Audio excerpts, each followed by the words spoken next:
රටේ බඩු මිල වෙන තලයක සෙටප් කරන්න ඌමනාවටම කරපු වැඩක්. වෙන මොකුත් ඕකේ නෑ. බඩු මිල 100%කින් 300 500කින් වැඩි කරන්න බෑ නිකන් නිවේදන දාලා. ඊට පස්සේ තමයි බලශක්තිය හිඟ වුණේ.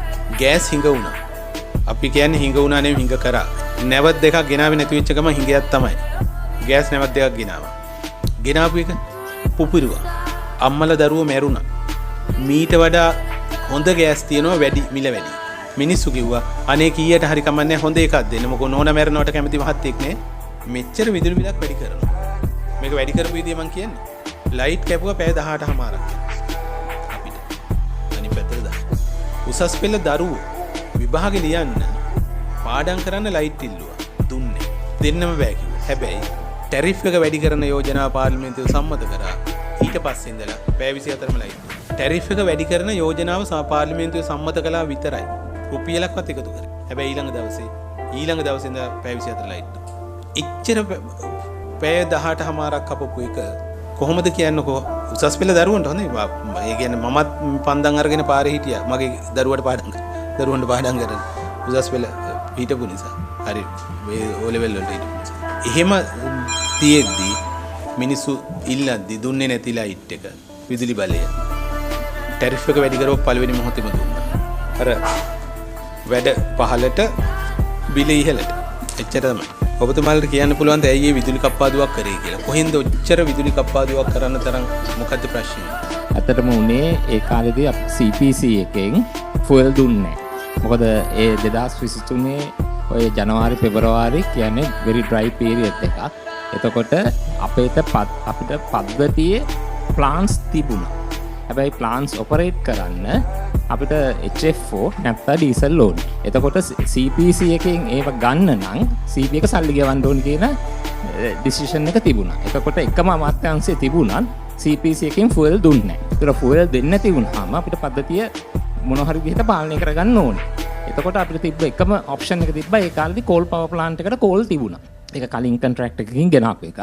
එතකොට ජල විදුලියත් ගොඩාක් මිනිමම් තැනක තිබුණේ. එතකොට ඒ කාලේදී අපිට දෙන්න පුළුවන් පැය ගානට තමයි ලංකාවම සෝන්ස් කීප එකට බෙදලා මතන එක ABCD මුළු ඇල්ෆබෙට් එකේම දිගටම ගිහිල්ලා බෙදලා පැය ගණන් අපි කැපුවා. ඒක කරලා ඊට පස්සේ තීරණයක් ගත්තා. මට මතක විදිහට 2023 පෙබරවාරි 14 හරි 16 හරි තමයි ඔය ටැරිෆ් එක වැඩි කරේ. ඒ වැඩි කරාම CPC පෙබරවාරි 2023 පෙබරවාරි 14 හරි 15 හරි තමයි ඔය ටැරිෆ් එක වැඩි කරේ. පළවෙනි ටැරිෆ් එක වැඩි කරේ. ලොකු ගාණකින් වැඩි කරේ. අන්න එතනදී ඒ වැඩි කරාම ඩිසිෂන් එක ගත්තාම මිනිස්ට්‍රි එකෙන් කිව්වා CPC කියන්නේ සර් කියපු එක මම ඇග්‍රී වෙනවා. ඒ කියන්නේ පාර්ලිමේන්තු එකෙන් ඒ කියන්නේ ටැරිෆ් රිවිෂන් එකත් එක්කම ඩිසිෂන් එකක් දුන්නා පෙට්‍රෝලියම් කෝපරේෂන් එකට අපිට ෆුවල් දෙන්න. ඒ කියන්නේ CB එක ගෙවීමේ පදනම මත මුල මාස කීපෙට කියන එක. එතකොට පෙබරවාරි 14 දවසේ ඉඳලා අපිට අපි සිස්ටම් එකකින් ඉල්ලන නැප්තා HFO අපිට අපේ ප්ලාන් ක්‍රියා කරන්න ඕන ෆුවල් අපිට හම්බුණා.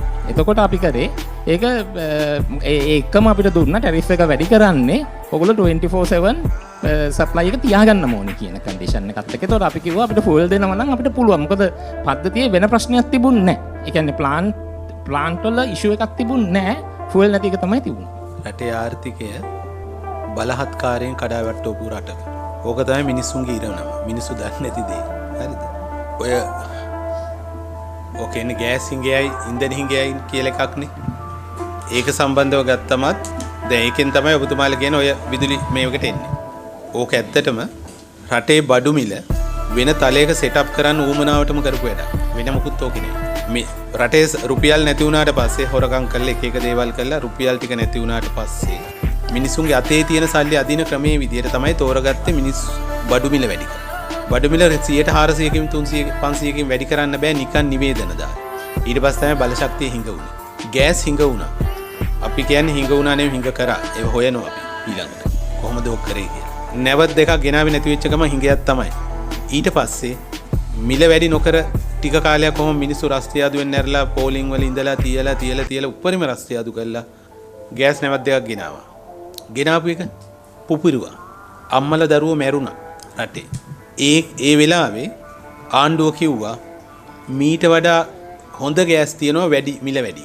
මිනිස්සු කිව්වා අනේ කීයට හරි කමන්නේ හොඳ එකක් දෙන්න. මොකෝ නෝන මැරනවට කැමති මහත්තයෙක් නේ. මම පුජ්‍යලිකව ගත්තොත් අපේ ගෙදර ඔක්කොම ටික අයින් කළා. දරලිපක් හදාගෙන නෝනයිමයි බත්තිව්. පැටවුන්ට කන්න. මම වෛද්‍යවරයෙක් විදිහට. අපි එහෙම මට්ටමක මිනිස්සු දුක් විඳින්න ඕනේ. හැබැයි අපි එහෙම කරා. ඊට පස්සේ 1500 විතර තිබිච්ච ගෑස් එක 7500 විතර මිල වැඩි වුණා. එදා ඉඳලා පිපුරුවේ නෑ. ඒක මාර වැඩි. ඔබතුමාලේ වැඩිත් ඕකම තමයි. ආයතනට නෙමෙයි මේ. දේශපාලන තීන්දුව. තෙල් ගෙනාවෙම මිල වැඩි කළා. ඩොලර් 300 ගාන ගෙවන්න නැතුව නැවකට. නැව ගෙනල්ලා මූදේ තියන් ඉඳලා 650ක් දීලා බානවා. ඒක මාර වැඩක්. ක්‍රයිසිස් හැදුවා. හැදුවේ මොකටද? බඩු මිල සෙටප් කරන්න වැඩි මිල. වැඩි තැනක. ඒක සෙටප් කළා මිනිස්සුගේ අතේ තියෙන සල්ලි ටික ඇද්දා. ඒ ඇදලා ඉවරලා තමයි මේක කරේ. ඒකට ඔබතුමාලා ආයතනයත් වක් කියන්න ඕනේ. ඇයි? අවුරුදු 8ක් විතර ටැරිෆ් එක වැඩි නොකර තියන් ඉඳලා ලක්ෂ 59 ලක්ෂයක් පාඩු වෙනකන් තියන් ඉඳලා ඒක පියවන්න නැතුව ඉස්සරහට යන්නම් බැරි වුණා. සම්ප්‍රේෂණ ටික හැදුවේ නෑ. ජනන සැලසුම් වලට වැඩ කරේ නෑ. ඒ ඔක්කොම නැතුව හැබැයි මේකට එන ආදායම ඔක්කොම එක එක පැතිවල බෙදිලා තියෙනවා. මේක හරි ඔඩිට් එකක් කරනවා ෆොරෙන්සික් ඔඩිට් එක. ලේකම්තුමා මැදිහත් වෙන්න ඕන මේකට. මොකද මේ අපි කතා කරන මේක ඇතුලේ තියෙනවා දෙවන්ත අවුල. අදත් රටට කරදරයක්. මේ මොහොතේ ඔබතුමාලම කියන්නේ මේක ප්‍රතිහෝගත කරන්න ඕනද නැද්ද? දැන් මේ මොකද ආයතන තියෙන සබ්සිඩියරිස් විතර කීයද?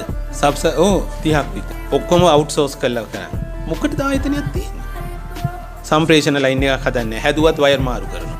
ඔබතුමාලට දැනගන්න කියන්නේ ලබන අවුරුද්ද වෙනකොට අපි මේ උපරිම උත්සාහයකින් විශේෂයෙන් විගණකාධිපති දෙපාර්තමේන්තුව අපි කෝප් කමිටුව විදියට පාර්ලිමේන්තුව විදියට උපරිම මැදිහත් වෙනවා පර්ෆෝමන්ස් ඔඩිටින් ගේ. කොහොම කරන්න බෑ. පර්ෆෝමන්ස් එක ඔඩිට් වෙන්න ඕන. ඒව නැති රටක මේක තමයි ඉරණම.